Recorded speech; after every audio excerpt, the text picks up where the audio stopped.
Olá, sejam todos muito bem-vindos ao podcast Tecnologia em Curso. Eu sou Fernando Costa, host desse canal. Se você ainda não conhece o nosso podcast, eu já vou te convidar a curtir esse vídeo, seguir a gente aqui no YouTube e, é claro, nos seguir nas nossas redes sociais. Tá a fim de maratonar o Tecnologia em Curso no Spotify?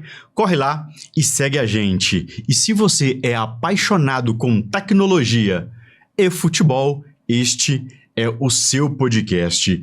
E o nosso tema de hoje está muito especial, está muito bacana. Nós iremos falar sobre a gestão da tecnologia em estádio de futebol. E para falar desse tema muito bacana, muito especial, para você que é apaixonado com tecnologia e futebol, você precisa ficar aqui nesse vídeo. Mas antes de apresentarmos o nosso convidado, eu preciso agradecer os nossos parceiros. A Cater Tecnologia, ela é especialista em conectividade e telecomunicações para empresas, focada em fornecer soluções eficientes com um portfólio de serviços flexível e com tecnologia de ponta. Junto à Norte Tecnologia, elas uniram forças para levar conectividade a todo o canto do Brasil, com milhares de km de fibra ótica espalhado por todo o Brasil.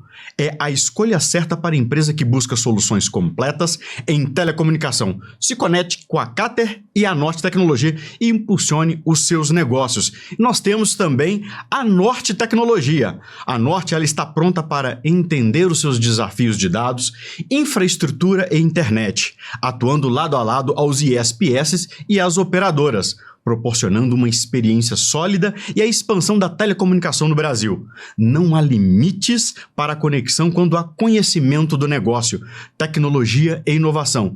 Cater Tecnologia e Norte Tecnologia. Conexão para impulsionar o seu negócio. Cater, Norte, obrigado por apoiar o Tecnologia em Curso. Nós deixaremos todas as informações aqui na descrição desse vídeo. E como o nosso convidado, ele é muito especial, ele é coordenador de TI do Estádio Mineirão, responsável por liderar a entrega de serviços e conectividade, controle de acesso, segurança da informação e sistemas corporativos. Seja muito bem-vindo, Diogo Martins. É isso aí, muito obrigado. É um prazer estar aqui, né? E vamos lá, vamos falar de tecnologia e pro esporte dentro de estádio, que é o nosso métier aí, né? Vamos bacana, lá. Diego, bacana. E nós temos um presente aqui para você, Opa, Diego. Então, obrigado. O nosso parceiro, olha, Olot Cervejaria, mandou aqui para você. Muito então, bom. Um prazer receber, muito obrigado. Já pode deixar no cantinho aí. Vamos degustar. É isso aí. Pessoal, a Olot Cervejaria, nos salões de Valhalla, apenas os melhores guerreiros brindam com a cerveja dos deuses. Agora é sua vez de experimentar essa honra. Beba Olot, com um sabor robusto e uma tradição lendária. Cada gole é reservado para os verdadeiros escolhidos de Odin.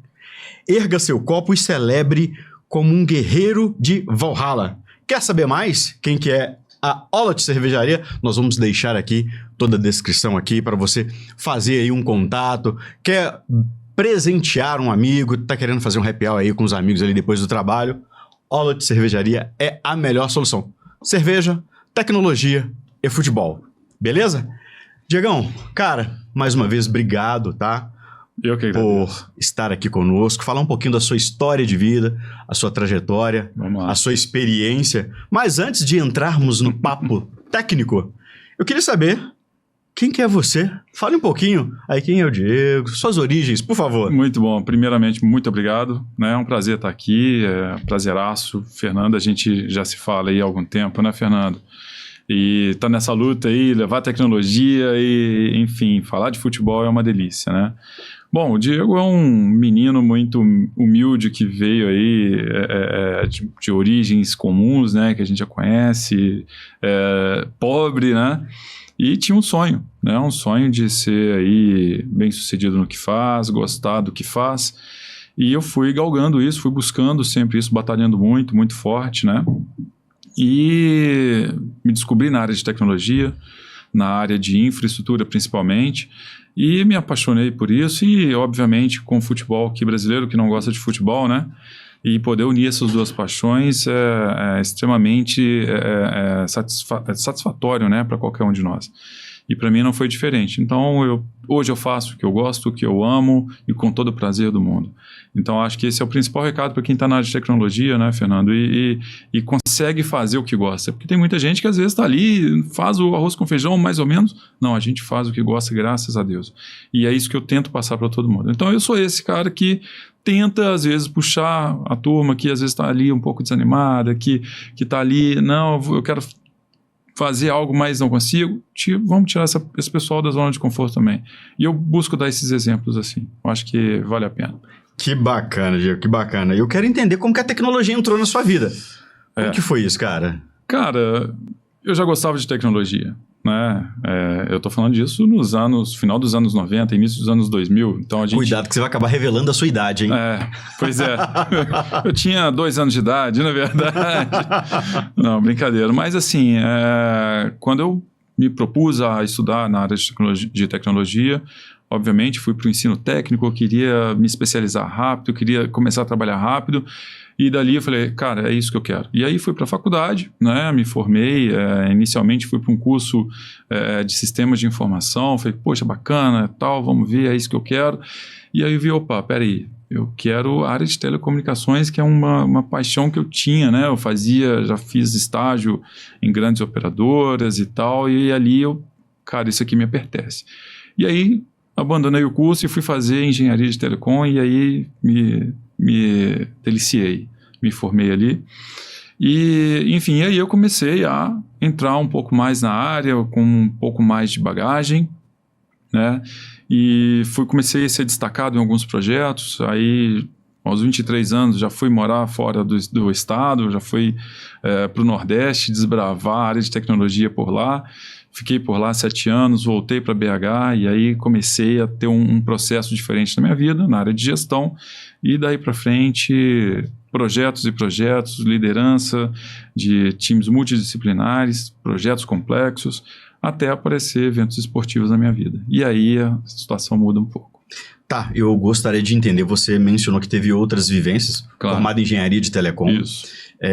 Nessa área de tecnologia, antes de entrar para eventos esportivos, você iniciou como um analista, um técnico? Como que foi isso? Sim. Eu comecei ali como um analista, né, de suporte, né? Trabalhei em banco, né, como analista de suporte, onde aprendi muito sobre algumas regras ali que os bancos são geridos, né? Isso é interessante. Já trabalhei numa software house e aí eu já fui como gerente de operações. Né? Então, uma software house tem uma outra pegada, né? Então, um cara que nasceu na infraestrutura trabalhar numa software house, aí você já imagina o desafio. É exatamente isso. Isso vale para instigar o pessoal aí. E foi bem desafiador, porque falar com o time de desenvolvimento e ao mesmo tempo falar de infraestrutura para os clientes dessa software house é um pouco complicado. Deu muito certo. Então, foi muito bacana, a gente conseguiu bastante resultado, né? E aí, 2 anos depois, eu comecei a entrar nessa história de querer buscar empreendimentos esportivos, né? Quando eu saí da software house, eu meio que falei, olha, eu quero trabalhar para a Copa do Mundo. A Copa está chegando aí, eu quero trabalhar para a Copa do Mundo. E aí apareceu essa oportunidade de trabalhar diretamente na Copa das Confederações, Copa do Mundo, e aí para frente a história já está escrita também. Que bacana, que bacana. Eu te acompanho, né, nas suas redes sociais, mais especificamente ali no seu LinkedIn. Sim. E eu vi que você passou ali por uma experiência pela FIFA, né, ali em 2014. Cara, como que você recebeu esse convite? Conta para nós como que foi essa experiência, como foi vivenciar tecnologia no meio esportivo. Foi muito interessante. Eu estava com esse foco. Falei, cara, eu quero trabalhar em alguma área voltada para a Copa do Mundo. Isso era 2012. E aí, final de 2012, eu ministrava cursos de gestão de projetos, gerenciamento de projetos. Eu adoro dar aula. Professor também? Eu gosto. Já tem muito tempo que eu não ministro uma aula assim, mas adoro também. E na turma eu tinha um cara que trabalhava para a FIFA. Eu falei, cara, interessante, poxa, nada acontece por acaso, né? Sim. Primeira coisa, nada acontece por acaso. E aí, conversa de intervalo, eu falei, cara, bicho, eu tenho foco de querer trabalhar para esse evento, é óbvio, vai movimentar o país, a cidade, e quero. E ele falou, Diego, interessante, a gente está precisando de um papel parecido com o seu lá. Eu expliquei para ele sobre minha carreira, falei, a gente está precisando lá. Vou te apresentar o o diretor de tecnologia do evento. Falei, ótimo, beleza. Mandei o currículo, esperei. 3 dias depois estava esse cara aqui, o diretor de tecnologia, estava aqui em BH e me ligou e me chamou. Falou, olha, recebi seu currículo, recebi sua recomendação, queria conversar com você. Fui ao hotel onde eles estavam, conversamos e tal, e ali tinha teste inclusive de inglês e tal, desembolamos. Aí, beleza. Então tá bom, tá aqui sua credencial, tá aqui a sua passagem, você vai para o Rio tal dia, vai ter um curso lá, vai ter um evento lá, e você volta e já vai para um evento teste aqui no Mineirão, que é Brasil e Chile, em 2013, março de 2013. Falei, ok, então vamos reorganizar minha vida. E aconteceu desse jeito. Em uma noite eu tive que replanejar 2 meses para frente, porque ali começou essa história. Então, em março de 2013, entrei no Mineirão pela primeira vez como uma pessoa que vai trabalhar nesses eventos. Foi a primeira experiência profissional dentro do Mineirão. Até aí, eu só fui e cresci indo ao estádio como torcedor. E aí começou essa história de trabalhar com esses eventos. Primeiro a Copa das Confederações, em 2013, e a entrega desse evento foi tão complexa porque ninguém entendia nada, ninguém sabia o que era uma Copa do Mundo. Ninguém sabia o que era fazer uma Copa do Mundo no Brasil. Então a gente teve que ler muito, aprender muito, conversar muito com pessoas lá dentro da FIFA para entender qual era o nível de serviço, qual era o cronograma que a gente tinha que seguir, quais eram os serviços a serem implementados, e entender que era uma estrutura tão gigantesca que a gente não tinha como comparar com nada aqui no Brasil. E era assim, impressionante. Enfim, carregamos ali o livro de requerimentos, né, da FIFA, que é assim que se chama. Livro de requerimento? Era um livro, era um book, IT&T Requirements, um livro grande, mas muito enriquecedor, porque você acaba entendendo de todo o evento, e a tecnologia está em todo o evento. Então, graças a esse start, a gente entende hoje, eu e alguns brasileiros que estão aí ao redor do mundo, inclusive, entendem desses requerimentos graças a isso, entendem que existem os requerimentos. Então, absorvendo esse conhecimento, a entrega é assim. E aí a gente conseguiu entregar a Copa das Confederações, óbvio, como um evento teste para a Copa do Mundo, muitos ajustes, muita coisa para fazer para a Copa do Mundo, que seria um ano depois. E a gente conseguiu, durante o ano de 2013, colocar o trem no trilho e chegar em 2014 e entregar uma Copa em Belo Horizonte memorável, que foi uma operação assim redonda, sob elogios da FIFA, sob a admiração de outros estádios. A gente conseguiu ensinar outros estádios a como operar. Isso foi brilhante. Isso foi assim, cara, o projeto. Que bacana, que bacana. Até para que os nossos ouvintes, né, as pessoas que estão acompanhando, né, o nosso podcast, Diego, claro. Eu queria entender que tipo de tecnologia que tem hoje no mercado, vamos dizer, tradicional. Claro. Nós temos ali sistemas de autenticação, serviços em nuvem, serviço de e-mail. Cara, eu queria... Você começou ali em 2013 Sim. E a Copa foi em 2014. Sim. Comenta um pouquinho o processo de tecnologia que se vive dentro da FIFA. Claro. Bom, eu vou começar falando o parâmetro daquela época. Né? Legal. Até então a gente falava de empresas aí rodando... tem um link de internet super parrudo aqui de 1 GB. Cara, nós tínhamos 40 GB dentro do Mineirão. Sério? Nós éramos provedores de serviço. Hoje 40 GB é normal para um estádio. Quase que o básico para um estádio. Né? Mas naquela época já era demais. A gente estava assim... Para você ter uma ideia, o Mineirão até hoje fornece energia elétrica para Pampulha. Nós temos uma central telefônica que abastece a Pampulha. Né? Então, assim, ali foi feito um grande núcleo de serviços para tudo em termos de tecnologia. Então, assim, quando eu falo que a estrutura é tão grande que a gente não pode comparar com outros cenários, porque realmente tinha aquela demanda. Para se ter uma ideia, o nível de consumo de internet em um evento desse da FIFA, ela chega em uma partida a consumir ali 25, 30, 40 GB de banda. Cara? É muita coisa. E para um evento Copa do Mundo, a imprensa do mundo inteiro está aqui dentro. Existem serviços, por exemplo, de internet ao redor do campo de jogo. Mais ou menos 400 pontos de rede. Nossa, que loucura, RJ45 cara. Ali ao redor do campo. Que legal isso. Fotógrafo tira foto, né, de agência que está credenciada na FIFA, tirou, já sobe para um centro de transmissão, que é o IBC, que a gente chama de IBC, fica em um local estratégico, e dali, em fração de segundos, já está no site da FIFA, está no site da agência dele, e tem que ser assim. E fotos de altíssima resolução. Ou seja, tecnologia de ponta a ponta. De ponta a ponta. Então, assim, lá em 2013, 2014, a gente já falava de taxas de transferências altíssimas. Então, hoje, a gente ainda vê isso, mas lá era muito mais novidade do que hoje. Então, assim, era algo que a gente não conseguia sequer comparar. Falar, não, já vi. Não, eu nunca vi isso aqui. É totalmente diferente. A sua experiência antes de chegar no meio esportivo, você consegue fazer um paralelo de como que era e quando você chegou ali, principalmente na FIFA, né, que hoje é responsável pela Copa, né? Claro. Você consegue fazer uma comparação? Poxa, nossa, no mercado tradicional, eu vou chamar de tradicional, né? Podemos chamar de mercado tradicional. Tá ali no meio esportivo, cara, você consegue assim fazer uma comparação? Olha, tem suas similaridades em algumas coisas, tem alguns processos que têm que ser seguidos, né? Algumas burocracias que têm que ser seguidas, né? Dentro de um evento, por exemplo, nós montamos um helpdesk. Dentro do estádio nós temos um helpdesk. E ali a gente tem, obviamente, o tratamento de chamados, né? Então isso continua acontecendo. Então é o que a gente vê no mercado tradicional. Sim. Né? Mas ao mesmo tempo, tudo que acontece ali tem situações que são extremamente críticas. Né? Tudo tem redundância, óbvio, mas tem situações que são críticas e a gente tem que ultrapassar o processo. Então tem suas exceções também. Mas dá para fazer alguns paralelos, sim, com relação principalmente a processo. A tecnologia é um pouco diferente, mas os processos tendem a ser os mesmos. Que bacana, Diego, que bacana.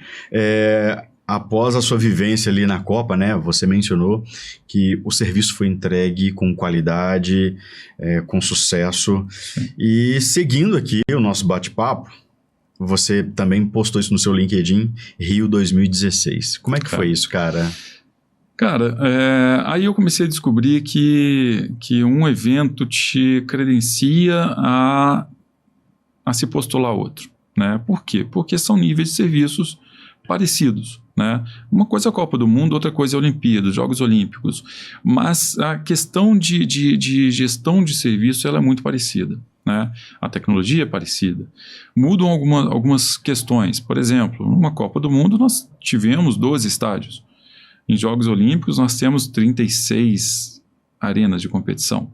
São números diferentes, mas os processos são iguais, né, em termos de definição de projeto, de níveis de serviço. Nós temos área de imprensa, temos TV, temos área de competição que funcionam, que tem voluntários, tudo se parece, mas em dimensões diferentes, né? E aí foi interessante que eu estava, inclusive, de férias. Deixei para me casar logo depois da Copa do Mundo. Esse era o acordo com a minha esposa. Não, a gente vai casar tal dia, a Copa acaba aqui, um mês depois a gente casa e tal.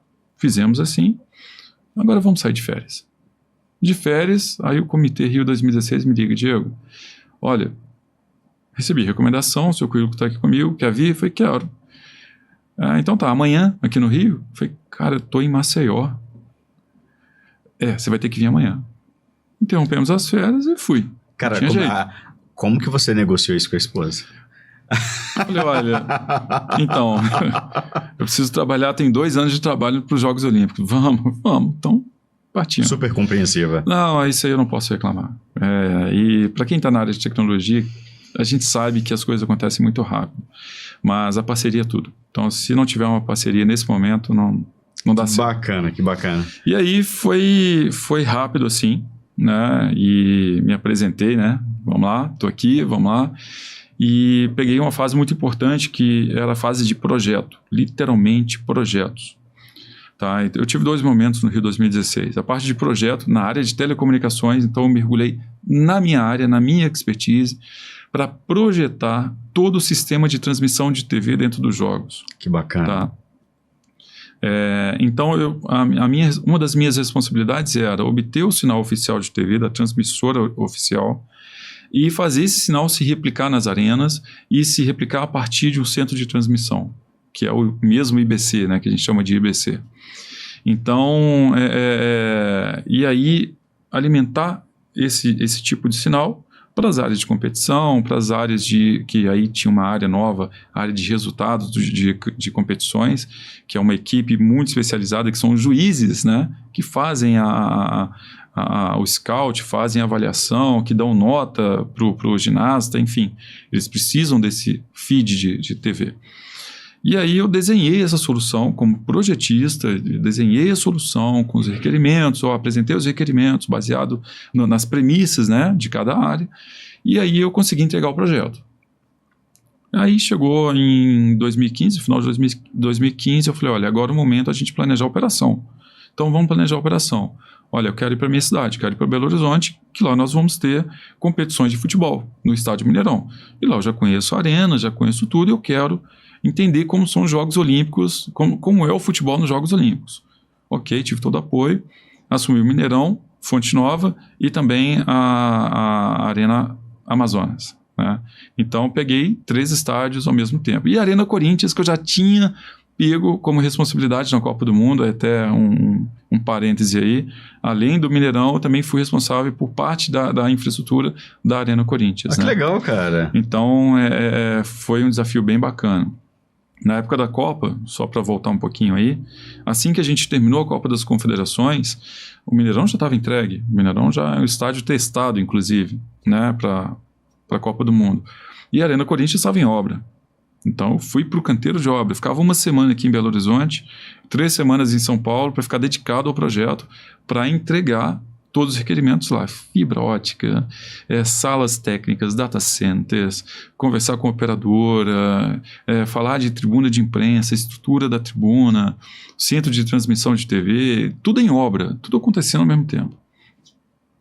E aí a gente conseguiu entregar, né? E depois ali ainda foi para o que a gente chama de Final Draw, que é o sorteio dos grupos da Copa do Mundo, na Costa do Sauípe.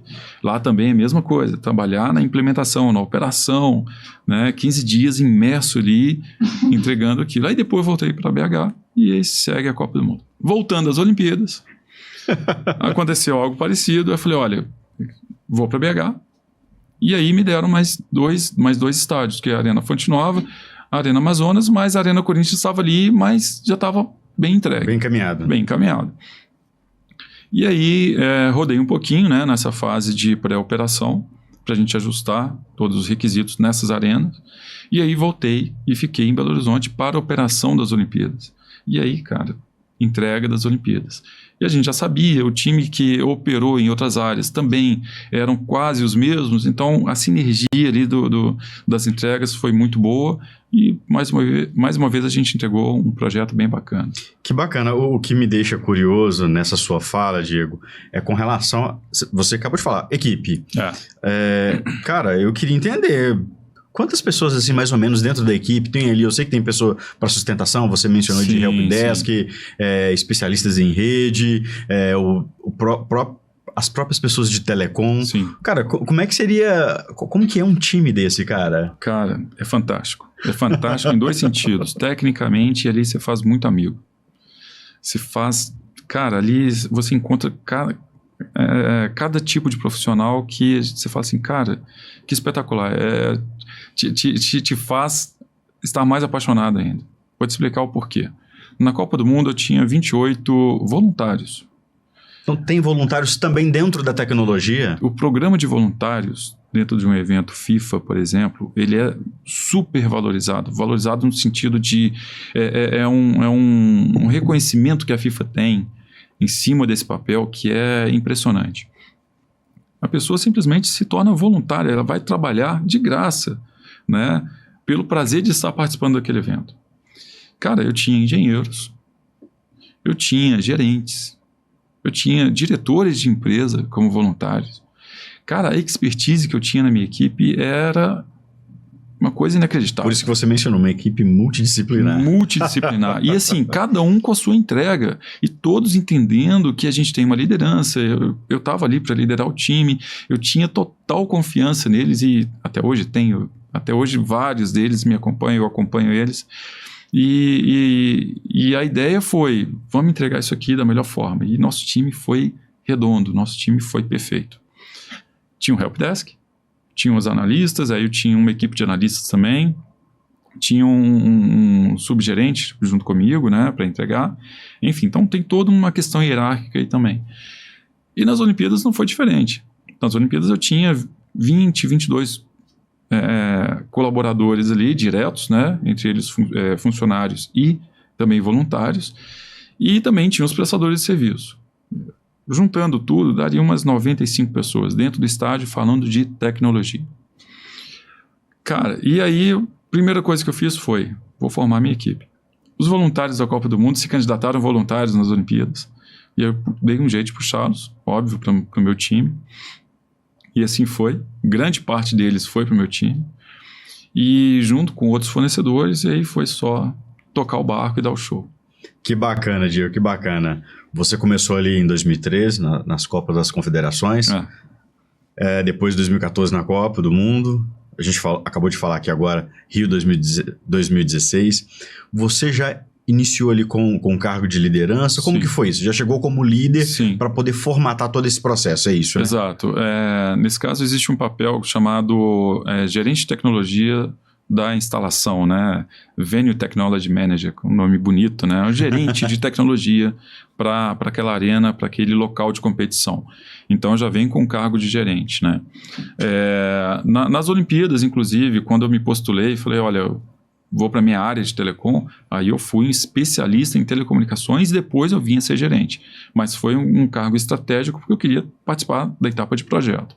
E aí depois eu vim ser gerente de operações aqui, gerente de tecnologia do Mineirão para tocar futebol nas Olimpíadas. Que bacana. Seguindo aqui o nosso bate-papo, nós vamos lá para 2019. Bora lá. Onde você colocou no seu LinkedIn ali, gestor de TI na Comebol. Na Comebol. Aí você até mencionou, né?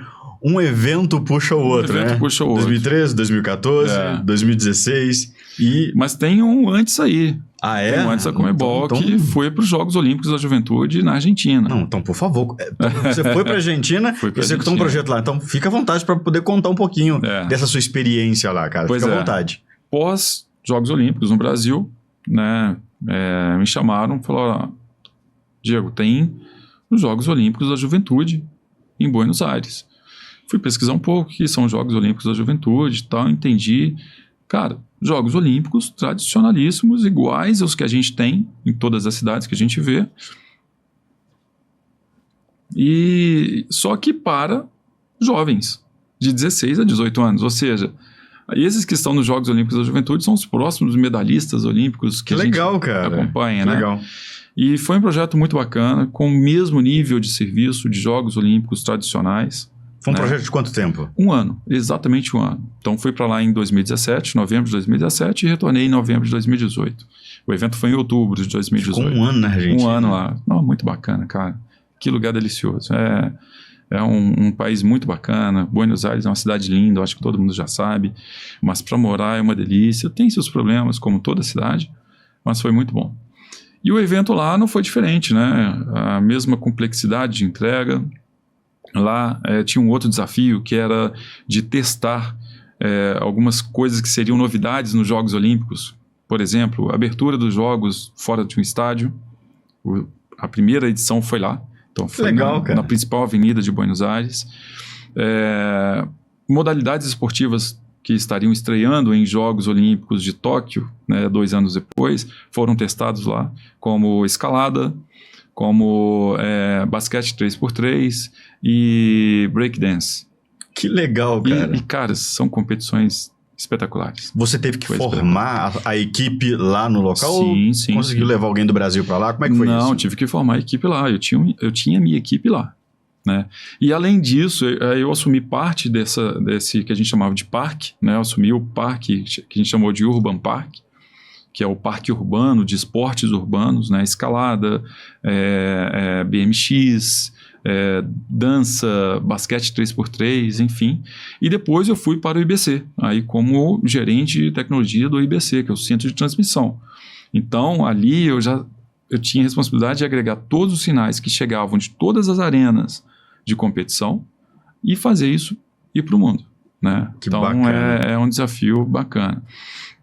E assim, foi muito interessante por conta disso também, né? Além das entregas que a gente já conhecia, tinham as novidades que estariam estreando em Jogos Olímpicos.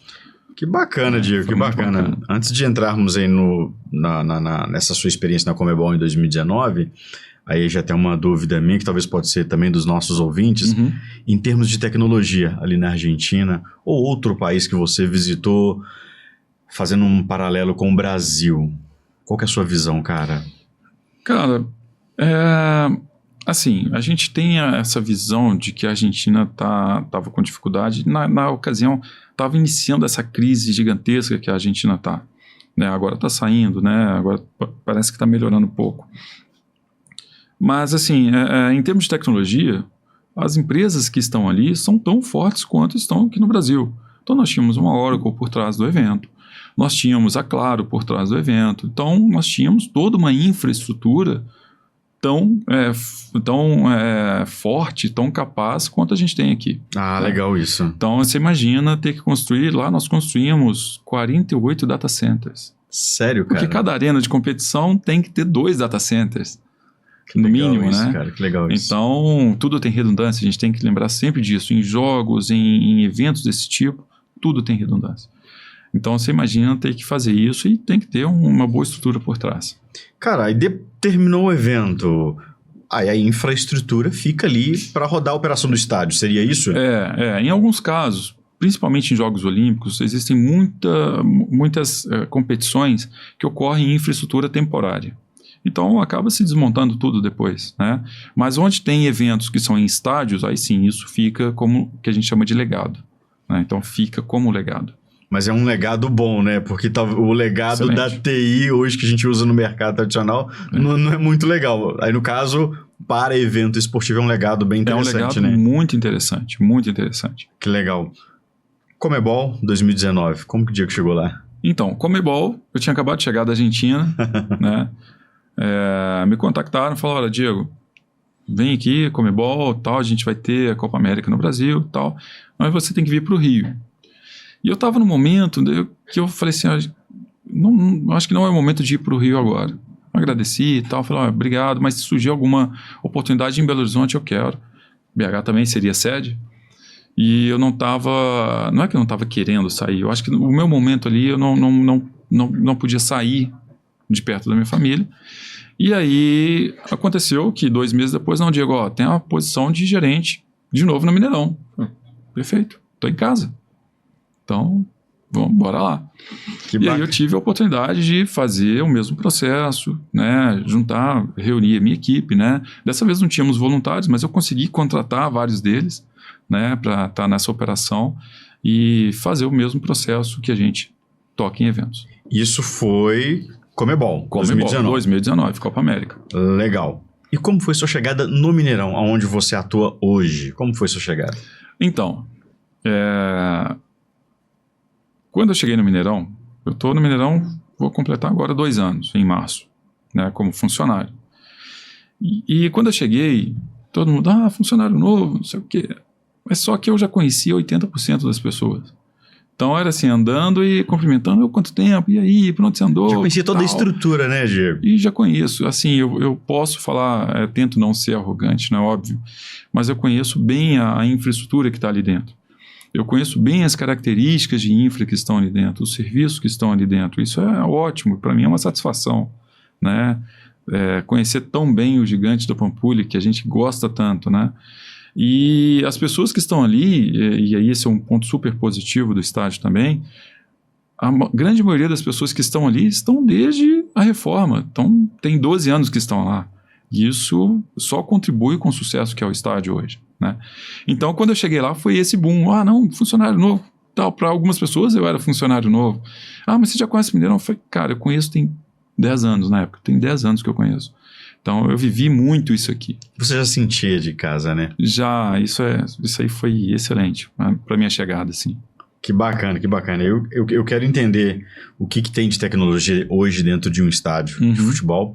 Eu queria olhar mais para dentro aqui, né, de Belo Horizonte, aqui dentro de Minas Gerais. Nós temos o Gigante da Pampulha, né, o estádio Mineirão. Sim. Nós temos a Arena Independência, a Arena Independência, que, cara, Nossa, ali é outro lugar que eu sou apaixonado com a Independência. E também nós temos, né, a Arena MRV, que hoje é do Atlético. Sim. Hoje, muitas das pessoas, né, que frequentam hoje um estádio de futebol, seja para um jogo ou talvez um evento, né, um show, claro. Eles sabem que, mesmo não sendo da área de tecnologia, as pessoas sabem que tem tecnologia dentro de um estádio. Tem ali as catracas, né, o controle de acesso, compra de insumos ali dentro. Isso. E para o profissional de tecnologia, o cara é do mercado tradicional, ele quer saber, o que tem de tecnologia dentro de um estádio? Porque o cara que é de TI, que gosta de futebol, cara, ele vai ali para tomar sua cerveja, vai ali assistir o evento, mas o cara não tá nem aí. Poxa, o que deve ter de tecnologia aqui?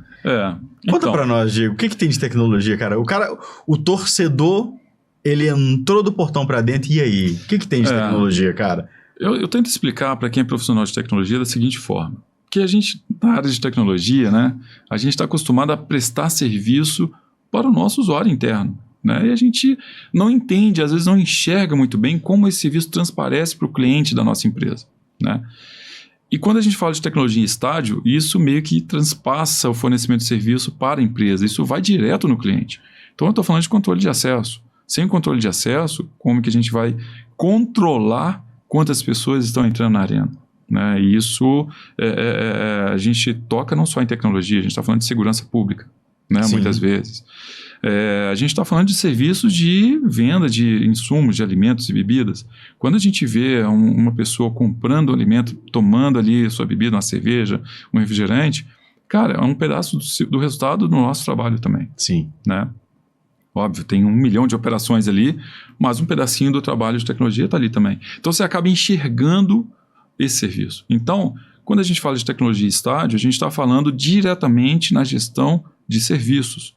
Controle de acesso, Wi-Fi, né? Então, a gente está falando de fazer isso tudo funcionar com uma rede que seja estável, links redundantes, data centers redundantes, enfim, toda uma gama de serviços. Segurança, câmera de segurança, né? Então, a gente está falando de vários serviços ali dentro. Que bacana, Diego, que bacana. Avançando aqui, né, para as nossas perguntas, eu imagino que você deve ter vários cases para poder comentar. Eu queria que você falasse, poxa, esse case aqui é a menina dos meus olhos. Cara, especialmente no Mineirão, tem alguns eventos, né, tem alguns pontos aí que a gente sempre destaca, né, por exemplo, Copa do Mundo de 2014, né, memorável Copa do Mundo, e o 7-1, que a gente não pode esquecer, né? 7-1 a gente estava lá. Você estava lá, Diego? Graças a Deus estava lá. Estava lá. E assim, quando a gente começa a trabalhar nesse tipo de evento, a gente começa a gerenciar a nossa emoção, as nossas emoções, né? Sou brasileiro. Obviamente, eu queria que o Brasil ganhasse.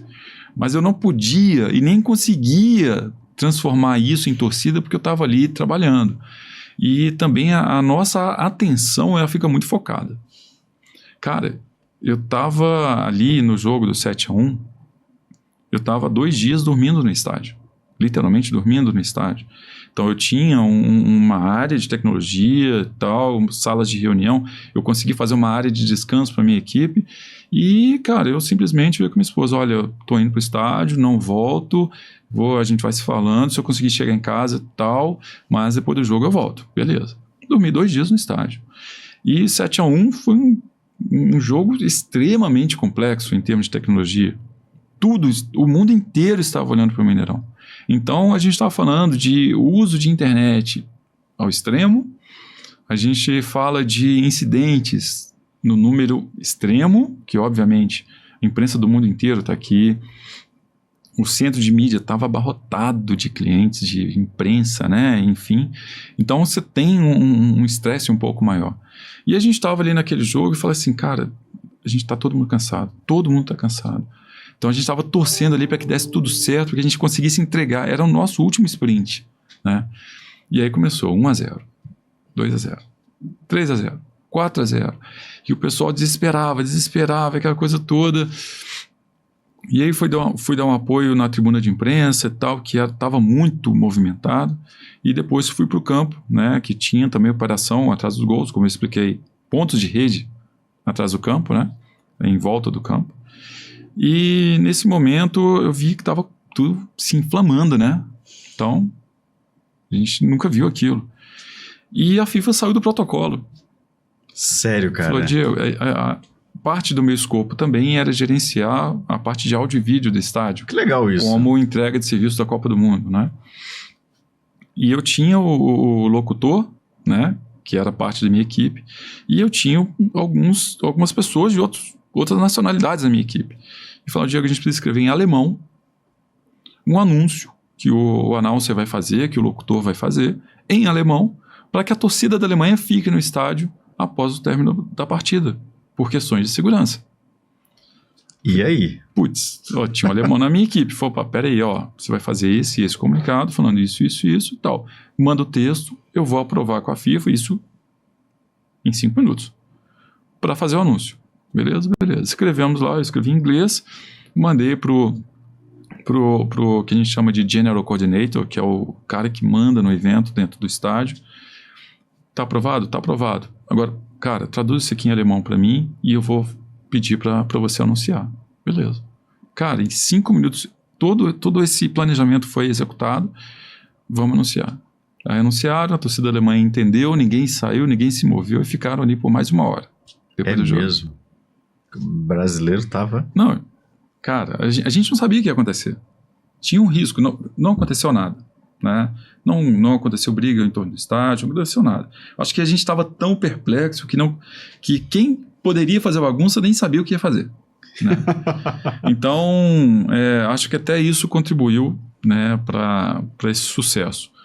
E esse é um dos cases interessantes aí, que a gente saiu de um protocolo que é extremamente rígido para contribuir com uma área que é tão sensível que é a segurança, né? E a tecnologia passou por isso. Que bacana, Diego, que bacana.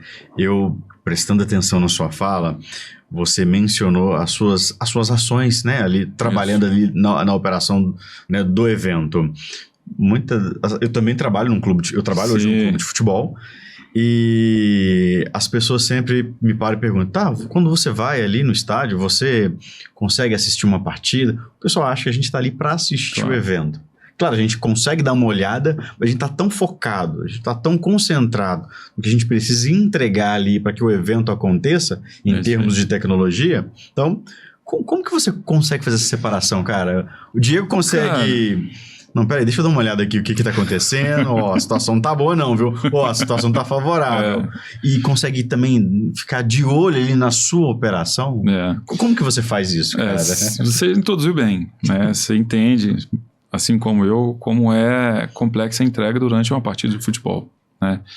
E você já viu onde eu trabalho, graças a Deus eu tenho um ambiente muito privilegiado ali para trabalhar. Eu poderia simplesmente parar e ficar olhando o jogo, né? Mas a gente sabe que a gente tem uma responsabilidade. E eu tenho um minuto a minuto que eu faço dentro de uma partida.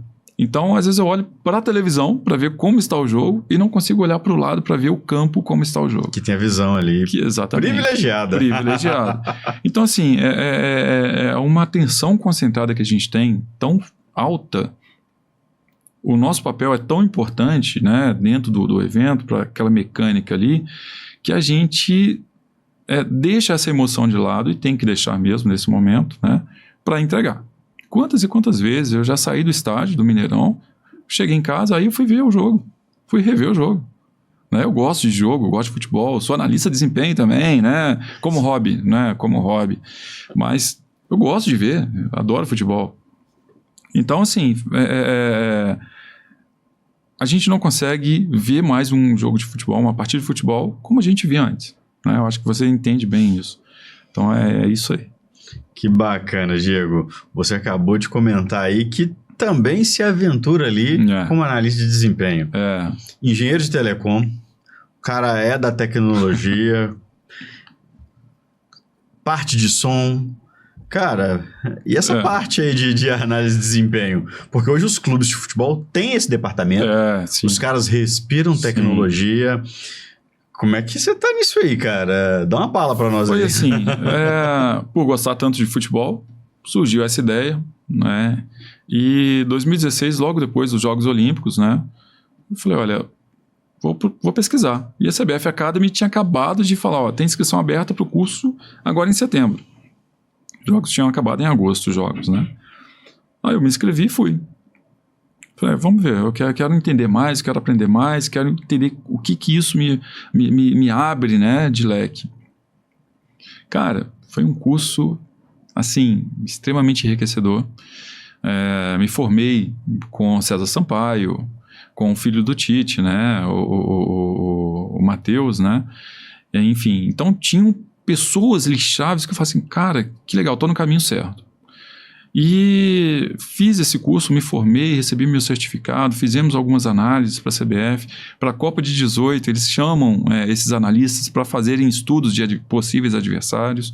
Fiz parte de um grupo de estudos, né? Isso foi muito bacana. Fiz alguns trabalhos, né, pontuais, trabalhei um pouco com o pessoal do Cruzeiro, né, na ocasião, para a base do Cruzeiro. Que legal, que é cara. muito bacana, que trabalho espetacular que eles faziam e fazem até hoje, né, e assim, foi muito bacana. Fiz alguns trabalhos de análises para alguns centros formadores de atletas. Cara, e hoje eu atuo como um hobby, né? Eu tenho isso ali, é uma paixãozinha que eu tenho, de vez em quando eu vou ali, trabalho um pouquinho. Que legal. Sei falar um pouquinho com os analistas, isso é legal. Bacana. Encontrei alguns colegas lá no Catar, então foi muito bacana. Que legal. Diego, com a sua experiência, né, trabalhando dentro de um estádio de futebol, tanto aqui no Brasil, Sim. fora do Brasil, minha pergunta é a seguinte: é possível fazermos um paralelo com os outros estádios? Como assim um paralelo? Em termos de tecnologia. Claro, você participou ali da construção de alguns. Você estava na reforma do Mineirão? Como é que foi? Ou não? Não, eu cheguei já no final. Né? Cheguei no final da entrega, alguns ajustes ainda, mas estava no finalzinho da entrega. Tá. Qual que é a intenção dessa minha pergunta? Claro, pode rasgar elogios para o Mineirão, claro. Mas eu queria que você fizesse um paralelo. Poxa, tem um estádio XPTO que os caras de fato tem tecnologia de ponta. Sim. Por que eu estou te fazendo essa pergunta? Porque hoje, né, talvez os gestores que são os responsáveis ali pelo estádio, que estão na canetada, que pagam, né, o projeto, às vezes nós, como gestores, nós temos dificuldade de apresentar um projeto de inovação. Claro. Aí os caras, não precisa, não faz sentido. E com essas suas andanças aí pelo Brasil e pelo mundo, tem algum estádio assim, poxa, Fernando, um estádio XPTO, no próprio Mineirão? Fica à vontade, cara. Sou suspeito para falar, né? O Mineirão é um dos estádios do Brasil que mais tem a infra conservada, tem mais a infra pronta, né, para receber grandes eventos. Conheço dos 12 estádios, eu conheço 11 estádios, os 12 da Copa, conheço 11. Então falta um. Qual que é esse que você não conhece? Esse um é a Dunas. Ah, você não foi lá não? Não fui no Rio Grande do Norte. Em Natal, né? Então, assim, é o único que eu não fui. Os outros eu conheço. Você consegue, então, falar, poxa, tem estádio que tá bem, tem estádio que precisa de ajuste.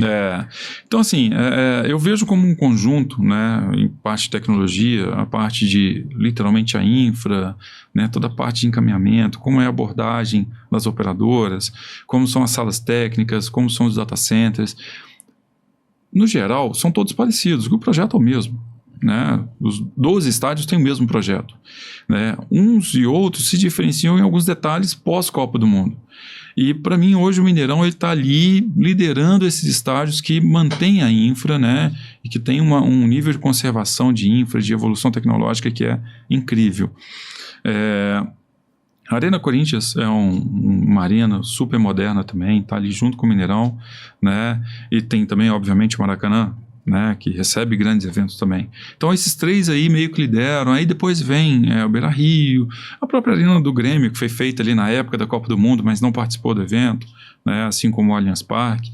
Mas hoje a gente está muito bem de estádio, de instalação esportiva a gente está muito bem, né? E olhando um pouquinho para fora, a gente tem algumas referências, né, de estádio. Santiago Bernabéu, visitei lá, cara, uma estrutura incrível, é um estádio que está ali voando, né?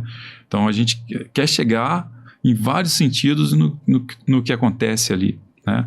Os estádios do Catar, né, que não pouparam esforços para colocar tecnologia. Imagino, né, cara? Nossa. Você esteve lá também? Estive, fiquei 2 anos lá praticamente. É mesmo, morando lá, trabalhando no projeto, na operação, na entrega. Foi bem complexo. Que legal, Diego, que legal. Agora eu gostaria que você saísse um pouquinho de estádio de futebol, tá? Porque a minha pergunta é a seguinte: na sua carreira como gestor, o que você visualiza em termos de tecnologia disponível no dia de hoje? Cara, claro, pode mencionar sim o que você respira de tecnologia ali dentro do estádio, mas eu gostaria que você saísse um pouquinho e olhasse a tecnologia como um todo. Fica à vontade. Bom, se tem uma coisa que está em moda hoje, que está em vogue hoje, é a inteligência artificial, né?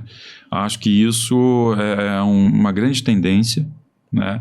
Acho que o meio esportivo está começando a entender como isso tudo funciona, como pode ser benéfico, né? Tenho uma certa experiência com sistemas de vídeo analítico, né, que falam muito de inteligência artificial, que é literalmente ensinar uma máquina o que ela tem que fazer, né, o machine learning, que é interessantíssimo, né? Então, assim, saindo ali do meio esportivo, a gente tem que olhar um pouco esse tipo de tecnologia. Hoje, a gente está falando de ensinar uma máquina a trabalhar e fazer o que a gente faz.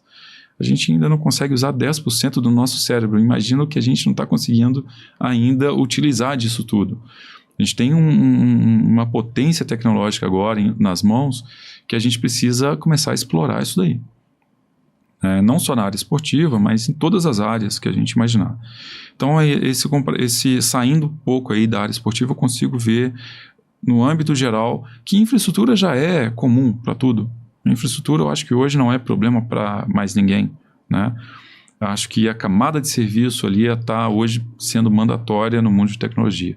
E inteligência artificial está liderando isso, de longe. Que legal, que legal. Trazendo você para o mundo, né, esportivo ali, para dentro dos estádios, você acabou de mencionar aí sobre IA, né, sobre a inteligência artificial. Tem se falado de IA dentro de estádio? Sim, fortemente. Desde serviços, principalmente para a área de segurança, né? Porque a inteligência artificial, no caso, para serviços, né? Principalmente em eventos, ela vai servir muito para te dar insights. Olha, está acontecendo isso aqui. Você precisa reagir a isso. Você precisa fazer isso agora. Olha, a tendência é que isso aqui aconteça daqui a 5 minutos. Então, isso já vem acontecendo, né? A gente está falando em biometria facial para estádios agora. Tem uma tecnologia por trás disso baseada em IA. Então, a gente tem que falar disso muito a partir de agora. E a área esportiva está inserida nisso, né? Hoje, a própria área de análise de desempenho, cara, está nadando de braçada com a inteligência artificial. Isso está, assim, extremamente aflorado dentro dessa área. Que bacana, que bacana. Diego, queria que você falasse, né, um pouco de mercado, né? Dica para quem está começando agora, um profissional que gostaria de entrar ali na área de tecnologia e é apaixonado com futebol e talvez tenha esse desejo, né, de trabalhar dentro, talvez, de um clube, talvez dentro de um estádio, né? As suas experiências, né, ali na FIFA e por aí vai. Dica para a galera que tá começando. Mas eu já gostaria que você falasse exatamente aqui, para essa câmera aqui. Vamos falar para o nosso público aí, né? Eu acho que, assim, primeiro passo é conhecimento. A gente não chega em lugar nenhum se não tiver conhecimento. E o conhecimento, ele tem que ser motivado. Você tem que entender primeiro o que você quer, né? Olha, eu quero trabalhar com tecnologia, mas trabalhar com tecnologia você faz em tudo na vida. Tá? Eu quero fazer tecnologia dentro da área do esporte. Você pode trabalhar até na área de educação física, mas trabalhando dentro da área de tecnologia. Aliás, os analistas de desempenho, a maior parte deles são da área de educação física, né? Eu era meio que intruso ali dentro. Né? Muito engraçado, foi muito, muito curioso isso. Então, assim, a dica que eu dou é, a primeira coisa é focar. Foca no que você quer e busca capacitação para isso. E trabalhar com tecnologia na área esportiva tem um leque de serviços aí que podem ser explorados, né? Desde a infraestrutura, serviços e até a própria área de esporte mesmo, né? Sustentar ali a análise de desempenho, isso é muito interessante. Bacana. Diegão, por fim, perspectivas, planos futuros, como é que tá, cara? Planos futuros, obviamente, junto com o Mineirão, fazer um ótimo trabalho. A gente está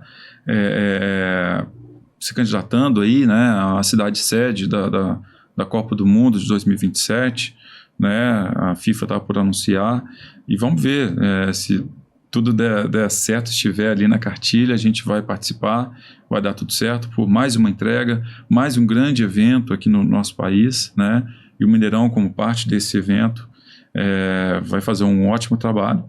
E o futuro aí é fazer com que o nosso torcedor, o nosso fã, seja cada vez mais assíduo dentro do estádio e que esteja mais confortável dentro do estádio. Então esse é o nosso papel ali por trás, não só da área de tecnologia, mas de todas as áreas, é exatamente esse: trazer um maior conforto, maior satisfação, maior entretenimento para o nosso fã. Que bacana, Diego, que bacana.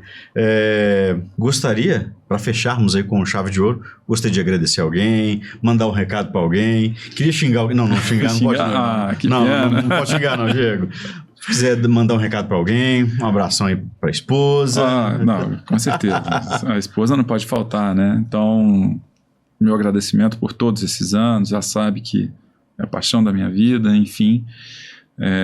Para todos os meus colegas, né, que atuam comigo ali na linha de frente, né, os meus liderados, os meus pares, né, os meus tutores, né, os meus grandes professores aí na vida, né, então eu deixo um grande abraço para o Otávio Góes, que é um grande mestre aí desses 12 anos de história aí com eventos, né, e enfim, a todos os meus voluntários, o Leonel, toda a turma que participou, o Luciano, que foi da minha equipe, né, e que é um grande amigo. Eu tenho grandes amigos que eu fiz ali trabalhando, graças a Deus, esse caminho aí me levou até grandes amigos.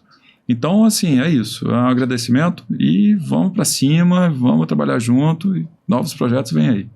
Que bacana, Diego, que bacana. Eu queria, né, reforçar aqui os meus agradecimentos. A sua contribuição aqui no podcast, cara, era um desejo meu de trazer você aqui.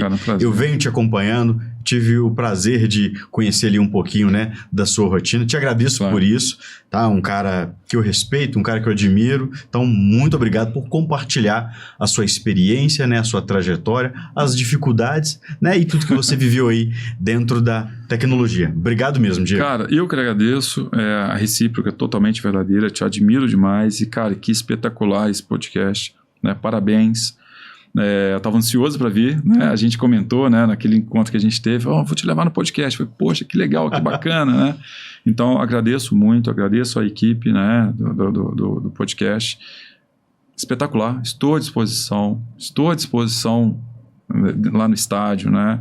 Enfim, e cara, tamo junto. Eu acho que nem preciso falar, né? A gente está sempre em contato, sempre conversando, trocando figurinhas e é assim que tem que ser. Obrigado, Diego. Obrigado. Valeu. É isso aí, pessoal. Nós estamos chegando já no finalmente do nosso episódio, né? Onde o tema principal foi falar de gestão de tecnologia em estádio de futebol. Eu gostaria de agradecer os nossos parceiros, né? A Cater e a Norte Tecnologia e a Olot Cervejaria. Iremos deixar todas as informações aqui na descrição desse vídeo. Se você ainda não curtiu esse vídeo, corre lá, curte, segue a gente, vai lá nas nossas redes sociais e já dá o seu like lá e compartilhe esse episódio. Valeu, um abraço e até o próximo vídeo.